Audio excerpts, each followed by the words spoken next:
The moment my soulmate Mark glowed, he didn't even glance at me. He just laughed with his friends and walked away like the universe hadn't just made a goddamn announcement. I was 17, standing in the middle of Jefferson High's hallway, staring at the sharp red mark crawling up my wrist, an unmistakable sign. My destined alpha. My 1 in a million. And he didn't care. His name? Jace Dalton. Quarterback. King of the school. Every damn girl's dream. And now, apparently, my fate. I watched him walk away, his hand intertwined with Kayla freaking Martinez, the head cheerleader. Her laugh echoed in the hallway like a punch to the gut. I didn't cry. No, I turned. I turned straight to the boy everyone else avoided like a ghost story. Eli Tran, top of our class. Never smiled. Never talked to anyone unless forced to. Sat alone at lunch, always reading books thicker than the Bible. Rumor said he once broke a guy's wrist with a pencil for cheating off him. I walked straight up to him during 6th period calculus. "You busy?" I asked, trying to sound casual. He didn't look up. "I'm always busy. I want your help." "You're wasting your time," he muttered, flipping a page. "Try someone who cares." I slammed my marked wrist onto his desk. "I'm done chasing someone who doesn't see me. Teach me how to forget." That got his attention. He stared at my wrist, then up at me. His eyes dark, unreadable, didn't soften, but he closed his book. "I can't help you forget," he said, "but I can teach you how not to care." We met every day after school for a week. Then 2. I never asked him why he agreed, and he never offered. He'd quiz me on science problems until I forgot the ache in my chest. He'd drag me through logic puzzles until the only thing spinning was my head, not my emotions. He didn't let me spiral. He didn't let me fall. "You think too much," he'd say. "You think too little. Thinking isn't feeling, Noah. I'd rather think than feel like this."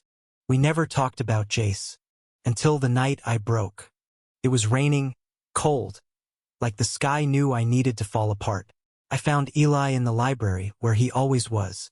I stood there, dripping, shaking, marked and humiliated and tired of pretending. "I saw him kiss her again today," I whispered. Eli didn't move. He just stared at me. "What did you expect?" he asked, quiet but sharp. I swallowed. I expected fate to mean something. He closed his book. "Then you're dumber than I thought." I snapped. "What the hell is wrong with you? I come to you because I'm breaking and all you do is call me names." He stood up, and for the first time he didn't look cold. He looked furious. "What's wrong with me? What's wrong with you, Noah? You act like love is a fairy tale that just falls into your lap. Like people aren't allowed to choose. Jace Dalton doesn't choose you, and that sucks. But it's not the end of your story." I blinked, and then I cried. For the first time since my mark appeared, I let go. Eli didn't hug me. He just sat down again. But his hand hovered near mine. And stayed there. Days became weeks. I stopped watching Jace. Stopped waiting. Started noticing things about Eli. Like how his voice changed when he talked about astronomy. How his fingers tapped to rhythms no one else heard. How he always walked me to my locker, even if we didn't say anything. One day he handed me a notebook. "What's this?" I asked. "Your progress report.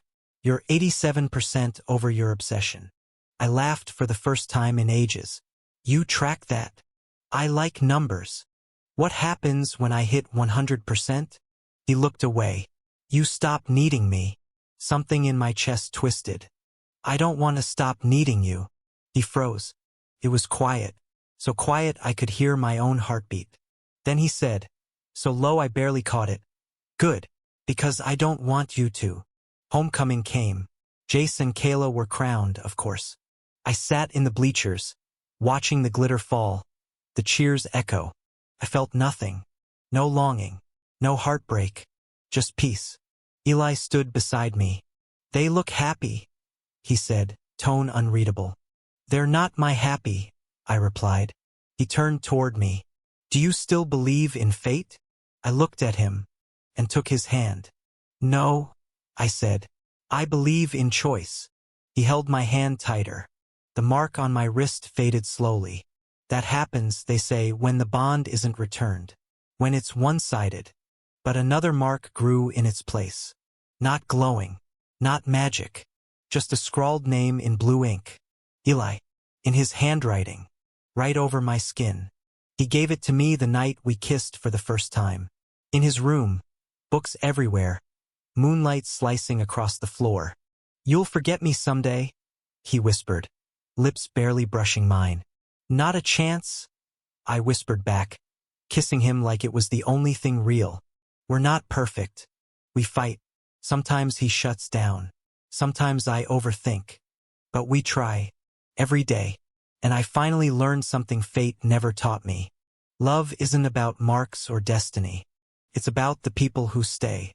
And Eli stayed. Thank you for listening. Don't forget to like and subscribe to stay updated with the latest videos.